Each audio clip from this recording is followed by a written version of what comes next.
கண்டிப்பாக பிரவீன்.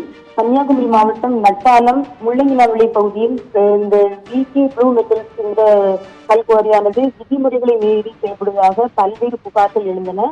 அதாவது குறிப்பிட்ட தொலைவில் வீடுகள் இருக்கக்கூடாது, அதே போல மக்கள் நடமாட்டம் இல்லாத பகுதிகளில் தான் இந்த கல்குவாரி செயல்பட வேண்டும் என்று அரசு பல்வேறு விதிமுறைகளை வகுத்துள்ள நிலையில் இந்த விதிமுறைகள் மீறப்பட்டுள்ளது என தொடர்ந்து உயர்நீதிமன்றம் மதுரை கிளையில் தொடர்ந்த வழக்கில் கடந்த 23ஆம் தேதி அன்று நடந்த விசாரணை முடிவில் மாவட்ட ஆட்சியர் மற்றும் கனிம வளத்துறை அதிகாரிகள் கல்குவாரியில் ட்ரோன் மூலம் ஆய்வு செய்து அளந்து அறிக்கை சமர்ப்பிக்க உத்தரவிடப்பட்டது.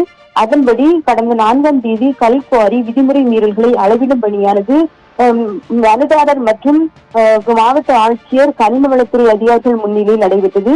விரிவான அறிக்கையானது கடந்த 15ஆம் தேதிக்குள் நீதிமன்றத்தில் சமர்ப்பிக்க வேண்டும் என்றும் உத்தரவிடப்பட்டிருந்தது. இதைத் தொடர்ந்து நேற்று அந்த அறிக்கைகள் சமர்ப்பிக்கப்படாததால் அந்த விகே ப்ளூ மெட்டல்ஸ் என்கிற கல்குவாரியை தற்காலிகமாக மூட நீதிமன்றம் உத்தரவிட்டுள்ளது.